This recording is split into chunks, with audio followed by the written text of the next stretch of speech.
Film की शुरुआत में हमें एबी नाम की लड़की को दिखाया जाता है जो अपने दोस्त के साथ एक क्लब में होती है जहां उसकी बहन लिली बहुत ज्यादा शराब पीने लगती है। इसलिए एबी उसे मना भी करती है, लेकिन वो खुद पर से नियंत्रण खोकर एबी पर ही वॉमिट कर देती है, जो देख एबी को काफी बुरा लगता है। जिसके बाद सभी होटल के लिए निकल जाते हैं क्योंकि एबी और लिली दूसरे शहर से यहाँ रहने आए हैं। और अब होटल में आकर लिली अपने दोस्तों के साथ उनके कमरे में चली जाती है और एबी को अकेले दूसरे कमरे में सोना पड़ता है।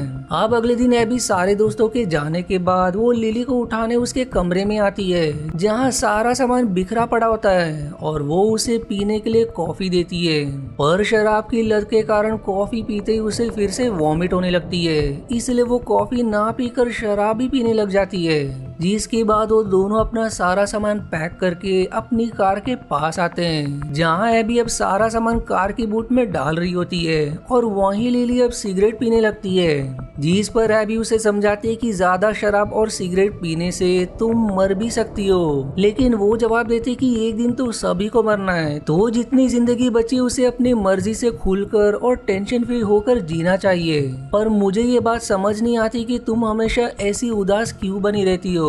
लेकिन एबी इसका कोई जवाब ना देकर कार के अंदर बैठ जाती है। जिस पर फिर लिली सवाल करती कि क्या हम पहले कॉफी पीने जा सकते हैं, पर एबी कहती कि हमारी फ्लाइट छूट जाएगी, हमें निकलना चाहिए। इसलिए वो दोनों एयरपोर्ट के लिए निकल पड़ते हैं। पर थोड़ी दूर आते ही वो दोनों रास्ता भटक जाते हैं, इसलिए अब एबी कार से बाहर निकलकर सिग्नल ढूंढने लगती है ताकि वो किसी को यहाँ मदद के लिए बुला सके, लेकिन वहाँ कोई सिग्नल नहीं होता।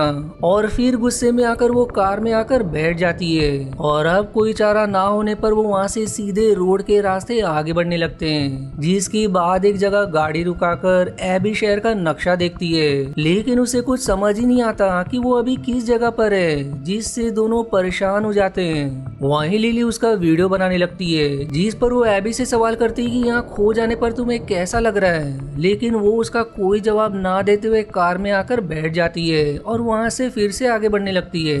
अब सफर करते करते रात हो जाती है जहाँ वो दोनों जंगल से होते हुए आगे बढ़ रहे होते हैं, पर तभी दुर्भाग्य से उनकी कार का टायर पंचर हो जाता है, जिससे वो दोनों और परेशान हो जाते हैं। इसलिए अब अभी कार की बूट को चेक करती है और भाग्य से वहाँ एक एक्स्ट्रा टायर होता है। जिस पर फिर लिली सवाल करती है कि क्या तुमने इससे पहले कभी टायर बदला है, और एबी उस पर ना जवाब देने पर कहती कि यहाँ फंसे रहने से अच्छा हमें कोशिश करनी चाहिए। इसलिए वो दोनों टायर बदलने की कोशिश करने लगते हैं, जिसमें वो टायर के नट्स को निकाल देते हैं, लेकिन दूसरा टायर लगाने में असफल रहते हैं, जिससे वो दोनों परेशान होकर फिर से कार में आकर बैठ जाते हैं। लिली अब एबी से सवाल करती है कि क्या हमारा यहाँ रुकना ठीक है या फिर हमें आगे जाकर देखना चाहिए, शायद कोई हमें लिफ्ट दे दे।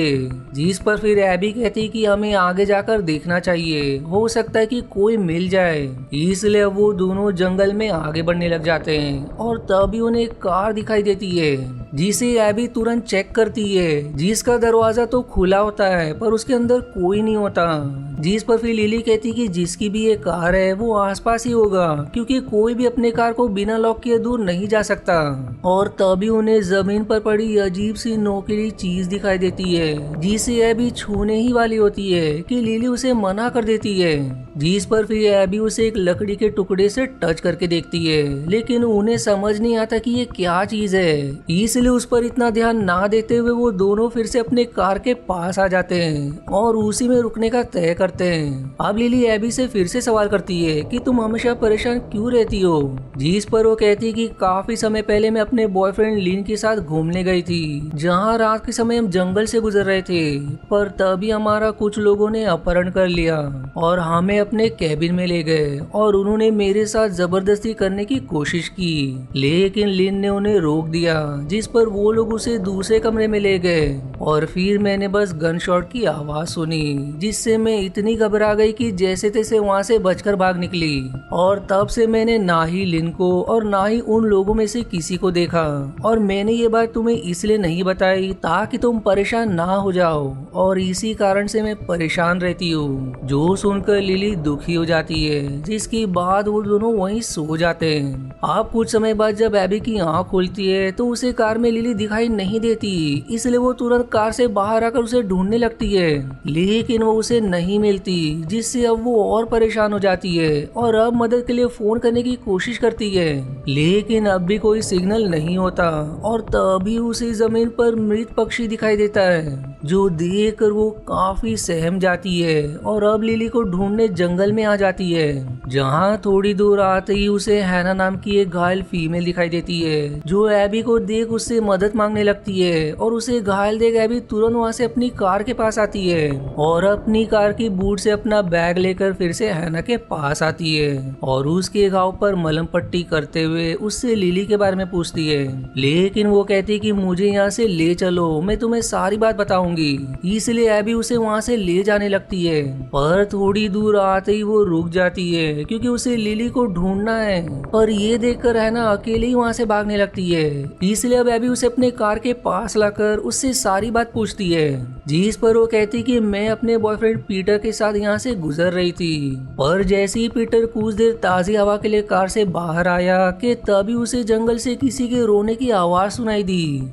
इसलिए वो तुरंत उसकी मदद के लिए चला गया, जिसके कुछ समय बाद मुझे पीटर के चिल्लाने की आवाज सुनाई दी, जिससे मैं एकदम घबरा गया और तुरंत वहां गया, जहां मुझ पर एक भयानक क्रीचर ने हमला कर दिया और मैं जैसे तैसे उससे बचकर भाग निकली, लेकिन वो पीटर को अपने साथ ले गया। और तभी उन्हें उस क्रीचर के गुर्राने की आवाज सुनाई देती है और जैसे उसे देखने एबी पीछे मुड़ती है तो वो क्रीचर हैना को अपने साथ घसीट कर ले जाता है, जिससे डरकर एबी भागते हुए अपनी कार में आकर छिप जाती है।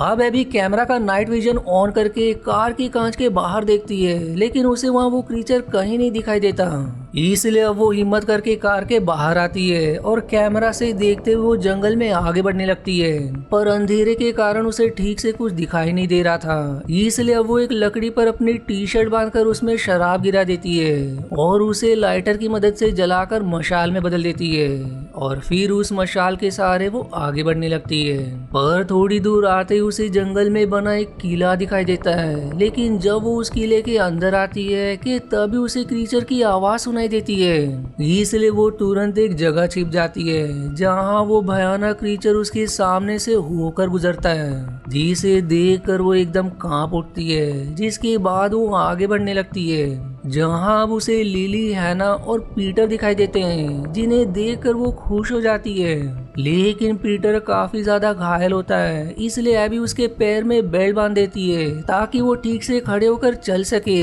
जिसके बाद सभी पीटर को सहारा देकर वहाँ से जाने लगते हैं। पर अब वहाँ उन्हें क्रीचर फिर से दिखाई देता है, जिस पर फिर पीटर हैना से कहता है कि मैं भागकर यहाँ से नहीं जा सकता, इसलिए मैं उस क्रीचर का ध्यान भटकाता हूँ, तब तक तुम यहाँ से भाग जाओ। जो सुनकर हैना काफी दुखी होती है, इसलिए वो पीटर को भी साथ चलने को कहती है, लेकिन वो वहाँ से चला जाता है। और जैसे ही क्रीचर की उस पर नजर पड़ती है, वो उस पर हमला करके उसे मार देता है, जो देखकर हैना रोने लगती है। पर तभी उसके पास भी वो क्रीचर आ जाता है, इसलिए वो एबी को मदद के लिए आवाज लगाती है, लेकिन वो क्रीचर हैना पर भी हमला करके उसे काफी घिनौने तरीके से मार डालता है। अब क्रीचर के वहाँ होने के कारण एबी लिली से कहती कि हम दोनों अगर साथ में यहाँ से निकले तो वो क्रीचर हम दोनों को मार देगा, इसलिए मैं उसका ध्यान भटकाती हूँ, तब तक तुम यहाँ से निकल जाना और मैं भी उसे चकमा देकर वहाँ से भाग जाऊंगी।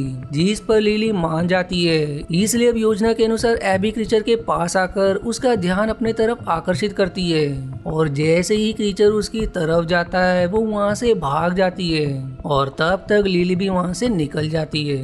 इधर एबी एक जगह अपना कैमरा रखकर छिप जाती है और जैसे ही वो क्रीचर वहाँ आता है उसे कैमरा में चल रही एबी और लिली की वीडियो दिखाई देती है, इसलिए वो उस तरफ चला जाता है। वहीं लिली अपने बैग के पास आती है और शराब की बोतल के ऊपर कपड़ा डालकर उसे जला देती है और दूसरी तरफ एबी हैना के शव के पास आकर उसकी कार की चाबी ले लेती है। वहीं लिली भी उस क्रीचर को अपने पास बुलाती है और जैसे ही क्रीचर वहाँ आता है लिली उसके ऊपर वही शराब की बोतल फेंक देती है, जिससे क्रीचर जलने लगता है। जिसके बाद एबी और लिली दोनों किले से बाहर आ जाते हैं, लेकिन लिली घायल होने के कारण भाग नहीं पाती और तभी उन्हें और भी क्रीचर्स की आवाज सुनाई देने लगती है, इसलिए वो दोनों तुरंत वहाँ से आगे बढ़ने लगते हैं। पर लिली काफी धीमे भाग रही होती है, इसलिए एबी उसे कार की चाबी देकर कहती है कि तुम कार में जाकर खुद को लॉक कर लो, मैं भी वहाँ मौका मिलते ही आती हूँ। जिसके बाद वो वहाँ से चली जाती है। पर जैसे ही लिली आगे बढ़ती है, पैर फिसलने से वो नीचे गिर जाती है, जिससे उसके हाथ से चाबी भी छूट जाती है। और तभी वहाँ एक और क्रीचर आ जाता है, इसलिए एबी तुरंत अपनी कार के पास जाती है और सीट से एक लकड़ी को हॉर्न बटन से अटका देती है, जिससे तेज में हॉर्न बजने लगता है। और हॉर्न की आवाज सुनकर क्रीचर लिली के पास से हटकर कार की तरफ जाने लगता है। जिस मौके का फायदा उठाकर लिली चाबी लेकर कार के अंदर आ जाती है और तभी वहाँ एबी भी पहुंच जाती है, इसलिए वो दोनों हैना की कार में सवार होकर वहाँ से जाने लगते हैं। पर तभी उनके कार के नीचे कई सारे वैसे ही नोकीले चीज आ जाती है, जिससे वो समझ जाते हैं कि ये उन क्रीचर की चाल थी ताकि वो लोगों को फंसा सके, जो देखकर दोनों एकदम घबरा जाते हैं। और तभी उनके कार के सामने दो और क्रीचर आ जाते हैं और फिर इसी हॉरर एंडिंग के साथ ये मूवी यहीं समाप्त हो जाती है। आशा है आपको मेरी एक्सप्लेनेशन पसंद आई। यदि हाँ तो प्लीज वीडियो को लाइक करना और चैनल को सब्सक्राइब करके सपोर्ट करना ना भूलें। मिलते हैं अगले एक्सप्लेनेशन वीडियो में, तब तक के लिए धन्यवाद दोस्तों।